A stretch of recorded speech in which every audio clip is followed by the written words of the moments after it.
Hello and welcome back. Edwin Chiloba was not your ordinary gay man. I mean, almost every prominent media house in the world talked about this man's death. Well, he was born Edwin Kiprotich Kipto, but then many people told him that he looked like Ezra Chiloba, who is currently an executive in ranks of Communications Authority of Kenya, and he adopted the name Chiloba.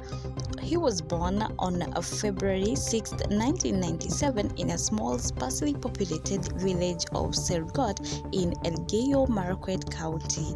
This young man was a fashion designer, a model, and an LGBTQ activist. At a very young age, he lost his mother and later became an orphan when his father died while in high school. He was a well-behaved Christian and loved by many in his village. After spending his youthful years hopping from one relative to the other, he was enrolled in education program at Moi University, only to later drop it to pursue fashion, which was his passion.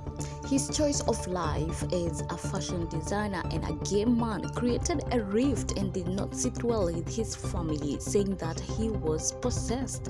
It's then that he met Peter and Donna, a missionary couple, through Facebook, and they adopted him and supported him, and he was therefore able to enroll for a fashion design course at University of Eldoret. He was nominated for Pulse Fashion Influencer of the Year award in 2021. On the fateful morning, police were tipped by a boda rider who reported seeing a metal box being dumped by a car with no license plate along Kipenyo Kapting Road in Kapsaret, Uasin Gishu County.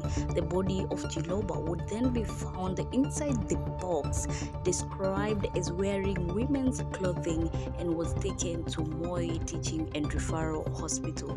Chiloba had been missing since the New Year's Day. And in connection to this matter, Jackton Odhiambo, a 24-year-old photographer who was described as a long-time and a close friend who had been visiting him from Nairobi, was arrested. During the New Year celebration, he partied with his friends at a Masha club.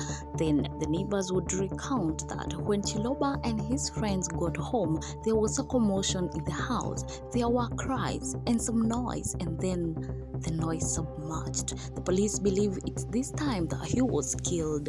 That was the last time they ever heard or they had ever seen Chiloba alive. The police mentioned that the neighbor had complained of a foul smell days later, but Jackton said that it was just a rat. In police custody, Jackton, who is said to be a son of a pastor, confessed to killing Edwin because he was unfaithful, after which Jackton went on using Chiloba's phone and even his money. Chief Government Pathologist Dr. Johansen Odur confirmed that Edwin Chiloba died of lack of oxygen as his mouth and nose had been covered using a cloth, his mouth being blocked using 3 pairs of socks, and his brain was swollen.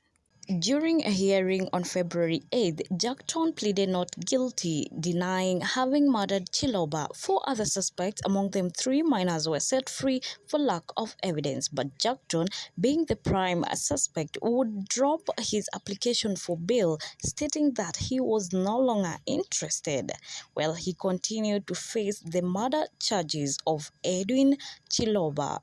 Thank you so much for clicking, and remember to subscribe. This is your #1 channel for crime narratives and stories. Thank you so much.